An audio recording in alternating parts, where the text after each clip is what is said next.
Decíamos al principio del programa, Día de la Afirmación de los Derechos Argentinos sobre las Malvinas, islas del Atlántico Sur y sector antártico, en conmemoración del 10 de junio de 1829, cuando se creaba la Comandancia Política y Militar de las Malvinas y las adyacentes al Cabo de Hornos. Un reclamo histórico más vivo que nunca. Como les decíamos, a partir de esto es que organizamos esta peña malvinera para el jueves 12, aquí en la comunidad ferroviaria, y la inauguración de Malvinas siempre estuvo cerca, la placa de señalización, así que los invitamos una vez más a todos ustedes. Y ahora nos vamos a meter de lleno en este día de hoy, en hablar un poco más de este reclamo de soberanía sobre las Malvinas, y estamos ya en comunicación con alguien que sabe mucho al respecto, Guillermo Carmona, abogado y ex secretario de Malvinas, Antártida y Atlántico Sur en la Cancillería Argentina.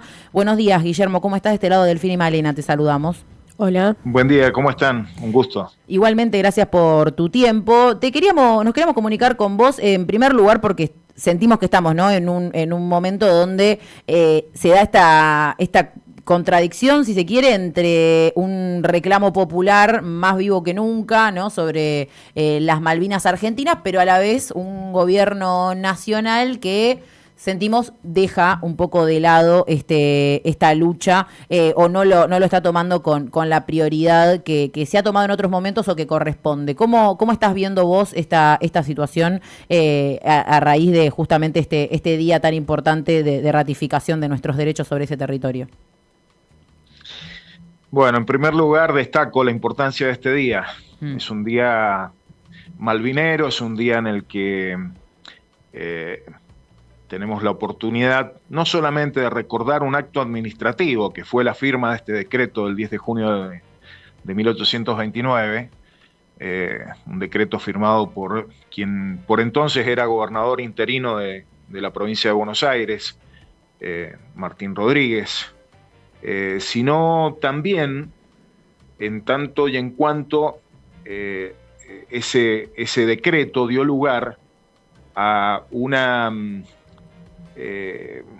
más efectiva, más premeditada presencia y ocupación y gobierno sobre las Islas Malvinas y el resto de las islas del Atlántico Sur. Es un hecho muy importante. Yo lo sintetizo, sobre todo para dar lugar a que podamos charlar del momento actual, pero me parece importante esta referencia, diciendo que por aquellos años, durante la segunda década del siglo XIX, se había conformado en las Islas Malvinas una sociedad al modo, a imagen y semejanza de los distintos pueblos que se venían desarrollando desde la época colonial en la Argentina continental. Y allí vemos, en los testimonios que hay, algunos realmente muy sentidos, muy cargados de sentimiento patriótico, como el de María Sáenz, que era la esposa de Luis Bernet, o el propio Emilio Bernet, hermano de Luis, en sus diarios, que escribían y contaban cómo se iba desarrollando esa sociedad criolla, con argentinos, dentro de la población criolla, la presencia también de negros, aborígenes, mestizos, y la presencia también de extranjeros que reconocían la soberanía argentina sobre ese territorio. Entonces, sí. No, Guillermo, sí. Me interesa igual que nos detengamos en esto antes de pasar al presente, porque también habla de una historia de las Malvinas, claro. A veces poco contada, ¿no? Porque muchos hablan de Malvinas desde 1833 en adelante, y esto que vos relatás habla de una presencia no solo de que tiene que ver con la plataforma continental o geográfica de la pertenencia de las Malvinas a la Argentina, sino de una población y de un derecho ya previamente consolidado de las Malvinas sobre ese territorio, de la Argentina, perdón, sobre ese territorio. Hay que pensar, sobre todo, que a pesar de las tensiones que existían en la política por esos años en la política argentina, de esa Argentina naciente, por esos años que implicaban la lucha, por un lado, hasta 1820 y tanto contra el invasor colonial español, ¿no? Uh-huh. La lucha que seguía San Martín en Chile, en Perú, y que se presentaba en la zona del Alto Perú, y además las luchas que dieron lugar al enfrentamiento entre distintos bandos dentro de la política argentina, unitarios y federales, para sintetizarlo. A pesar de eso, hubo una mirada de que el territorio argentino, el territorio que ese país naciente había heredado de España, había que cuidarlo, había que protegerlo, fundamentalmente por el hecho de que ya durante la etapa española, de colonia española, habían existido distintos intentos de establecer en Malvinas y en otros puntos del actual territorio argentino la presencia colonial de otras potencias, no españolas, ¿no? De Francia, de Inglaterra, y al mismo tiempo existía una convicción de que esos territorios había que protegerlos, preservarlos en función de la riqueza que representaba y en función de la presencia humana argentina en esos lugares. Esto es muy importante ponerlo en valor. Vernet no llegó solo, él y su familia. Se conformó una comunidad que se estima que alcanzó durante esa etapa, tras el decreto de creación de la comandancia político-militar, de más de 150 personas que celebraban las fiestas patrias el 25 de mayo, el 9 de julio. Es difícil imaginarlo eso hoy, pero está relatado allí en el diario de la esposa de Luis Vernet, de María Sáenz, que practicaban actividades económicas como las que se practicaban en el resto del territorio argentino, especialmente la ganadería en esa etapa, que había un esfuerzo incluso por intentar, por lo menos para el consumo cotidiano, sembrar de manera tal de poder tener los productos de la tierra también necesarios para la vida cotidiana. Y había una fuerte acción también de control del territorio, que implicó roces en distintos momentos con flotas estadounidenses, británicas, francesas, que intentaban sobre todo capturar los lobos marinos como fuente de generación de aceite para, entre otras cosas, iluminar las ciudades europeas, ¿no? Entonces, estas cosas es muy importante que nosotros lo asumamos, porque por ahí tenemos la idea de que los británicos se apropiaron de unas islas que estaban abandonadas, en donde no había presencia argentina, donde había un descuido de Argentina. Yo reitero que esa Argentina naciente, muy tensionada internamente y también muy amenazada desde afuera, hizo un gran esfuerzo, a pesar de las condiciones adversas, para poder marcar una presencia efectiva y, como les decía, formar un núcleo de población argentina que reprodujera el modo de vida, el estilo de vida que se llevaba en cualquier otro pueblo del territorio de ese país que estaban haciendo. Y en este sentido, ¿crees que hay un reconocimiento de esa historia en el presente, digo, en términos de de cómo está llevando a cabo Argentina el reclamo de soberanía en términos diplomáticos? Digo, también habiendo sido secretario de Malvinas, ¿qué lectura haces de cómo se está llevando a cabo hoy en día esa postura por parte del país? Mirá, yo creo que hay que decir las cosas claramente, sin eufemismo, digamos, porque aquí no se trata de que estamos ante un gobierno que no hace lo suficiente. Estamos ante un gobierno que hace todo lo contrario a lo que es necesario hacer para preservar nuestros derechos sobre esos territorios que están ilegítimamente usurpados. Hemos visto que el gobierno de Milei viene con un antecedente muy crítico a partir de las posiciones que Milei sostuvo durante la campaña electoral, de admiración a Thatcher, de subestimación de todo lo que tuviera que ver en lo discursivo con la soberanía nacional. Una ex canciller, en ese momento era candidata a diputada nacional, luego fue canciller, la señora Rondino, que ya sugirió en campaña un reconocimiento de algo que lisa y llanamente no corresponde, que es esto del derecho de autodeterminación de quienes viven en las islas. No corresponde según el derecho internacional. En todo caso, quienes tenemos el derecho de autodeterminación sobre ese territorio somos los integrantes del pueblo argentino.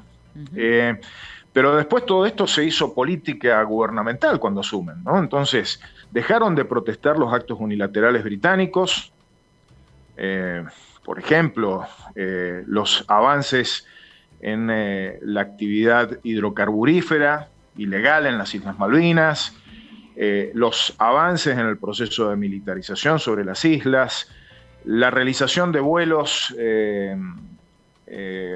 violando los compromisos internacionales a países vecinos, tránsitos marítimos cuestionables. Nada de eso fue protestado por el gobierno de Milei, siguiendo de algún modo la tradición que ya había instaurado Macri.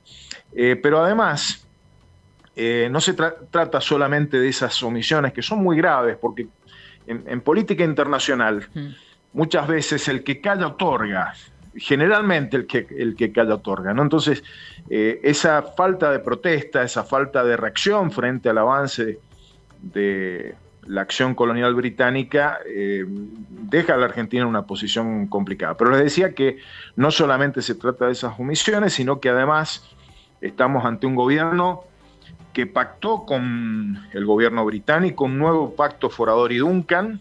Eso se hizo durante la gestión de Mondino y se conoce como el pacto Mondino-Lamy, un pacto de entrega de soberanía que no ha pasado por el Congreso, que está sumamente cuestionado. Este gobierno ha protagonizado hechos vergonzosos, como ha sido el discurso de Macri el 2 de abril, de Milei, perdón, que insista en la asociación de esta figura. Sale natural. Sí. Yo les digo, tienen mucho en común, sin lugar a dudas, en relación con estos temas, Macri y Milei. Sin lugar a dudas, lo de Milei es mucho más grave que lo gravísimo que ya ocurrió durante el gobierno de Macri. Y les decía, el discurso de Milei donde hace un reconocimiento bastante expreso a lo que anteriormente Mondino había en campaña planteado de el derecho de los isleños a decidir sobre el futuro de las islas, ¿no? Entonces estamos en una situación muy complicada. Hay muchos otros aspectos muy críticos. Creo que es muy importante que no solamente desde la sociedad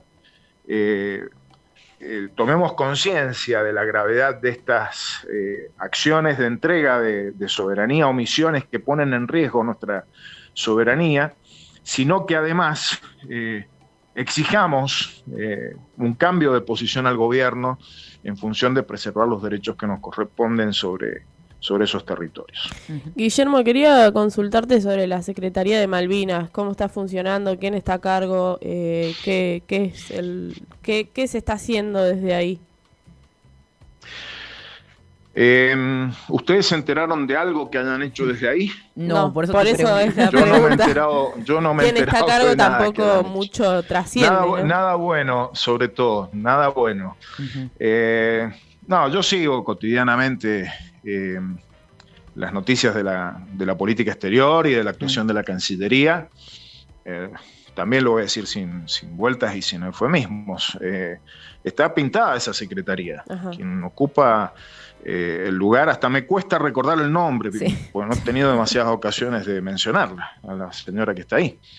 Realmente es muy preocupante. Hay una inacción muy grave, que es una inacción en favor de la posición británica, claro, a favor de los intereses británicos. Cuando la Secretaría de Malvinas, Antártida, en nuestra gestión era Malvinas, Antártida y Atlántico Sur. esta gestión le alargó el nombre, es lo más definitorio que han hecho, que le pusieron Malvinas, Antártida, Política Oceánica y Atlántico Sur. Bueno, la verdad que no nos hemos enterado de acciones positivas y sí han tenido una participación muy negativa en las cosas que han estado pasando, porque tienen por acción o por omisión corresponsabilidad en lo que acordó Mondino, en lo que dijo Milei, en lo que acordó Bullrich, que no lo mencioné, pero que es sumamente grave, un memorándum de entendimiento con el gobierno británico sobre ciberseguridad. O sea, ponen la ciberseguridad de la Argentina en manos de los británicos. Realmente estas cosas que son absolutamente contradictorias, yo le diría no solamente del derecho nacional, del interés nacional, son contradictorias con el sentido común de las cosas, ¿no? Sí. Poner a una potencia que ocupa parte de nuestro territorio a cooperar con nosotros en materia de ciberseguridad es sumamente grave, riesgoso, ¿no? Bueno, estas son las cosas que ha consentido esa secretaria. Guillermo, por último, te quería consultar con algo que arranqué la pregunta más temprano, que tiene que ver con si vos crees que hay... que siga habiendo una base en la Argentina o un consenso, por así decirle, en cuanto a Malvinas. Digo, a la luz de, no solo de que estamos en este momento, ¿no?, de mucha polarización sobre muchos puntos de la política, sino también como que por un lado hay una sensación de reencanto o de volver a poner en protagonismo la causa Malvinas desde sectores quizás más jóvenes y demás, siguiendo con una tradición, pero como con más efervescencia por un lado, pero por el otro también sigue habiendo, ¿no?, sectores que dicen, bueno, ya está. También a raíz de una nota que se publicó el fin de semana en La Nación, ¿no?, donde decían, bueno, ya está, basta del reclamo de Malvinas, cambiemos la línea, vayamos por otro lado. ¿Cómo sentís eso en el clima social, más allá de la política institucional? Mira, yo creo que en la Argentina hay una muy mayoritaria posición que sostiene los derechos argentinos, que está identificada con Malvinas como una causa nacional. Se ha visto reflejada en múltiples hechos que son sintomáticos de esta situación.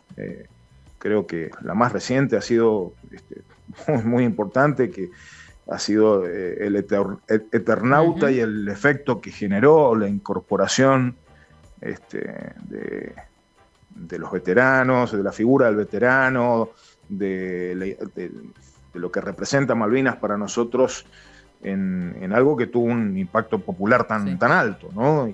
Y hay otros hechos que demuestran que hay, como ustedes dicen, una mayor atención, efervescencia en muchos casos en relación con Malvinas como una causa nacional. Lo que hay que tener en cuenta es que frente a eso hay una importante potencia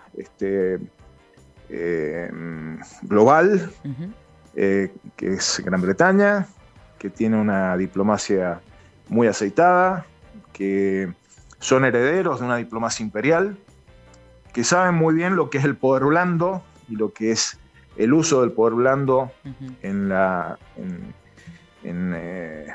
cultura de los pueblos, y que saben manipular a través de esas técnicas de poder blando la opinión de determinados sectores en favor de sus intereses. Y eso está muy marcado en este momento, sobre todo porque hay un gobierno que es permeable a ser portador de esas posiciones, ¿no? A identificarse con el invasor. Es un gobierno predispuesto a subordinarnos con quienes no solo históricamente han tenido prácticas imperialistas, colonialistas, sino que las siguen teniendo, ¿no? Entonces, hay en determinados sectores que podríamos calificar, como hacía Jauretche, yo escribí sobre esto el otro día, como sectores influidos por una pedagogía colonial, que tiene una gran predisposición a expresar los intereses del invasor en lugar de sostener las posiciones propias del interés nacional argentino, ¿no? Entonces, lo que hay que señalar es que esto ya se intentó hacer antes. Lo intentaron hacer durante el gobierno de Menem, durante el gobierno de Macri, lo están intentando hacer ahora con el gobierno de Milei. Creo que la sociedad argentina ha mostrado tener resistencia frente a esas políticas de subordinación y de entrega de soberanía, ¿no? Así que yo apuesto a que eso va a seguir siendo así, que estos sectores van a seguir pujando en sus prácticas y posiciones desmalvinizadoras, pero que no van a lograr los resultados que esperan lograr. Guillermo, gracias por tu tiempo y por esta conversación. Y de paso te hacemos una invitación porque, bueno, sí, a raíz de esta fecha de hoy, el jueves acá donde está la radio, vamos a hacer una peña malvinera también para instalar una placa y para un poco de música folclórica argentina. Así que estás invitado, después te pasamos. Bueno, les agradezco mucho la invitación. Yo estoy en Mendoza, así que va a estar complicado. Imposible estar presente, pero lo felicito. Gracias. Realmente me parece ese tipo de iniciativas son muy, muy importantes porque Malvinas hay que ponerlo en acto en el presente, ¿no? Y ese tipo de hechos culturales, simbólicos, son sumamente importantes para reforzar nuestra adhesión a la causa nacional. Totalmente. Bueno, Guillermo, muchas gracias. Un saludo enorme.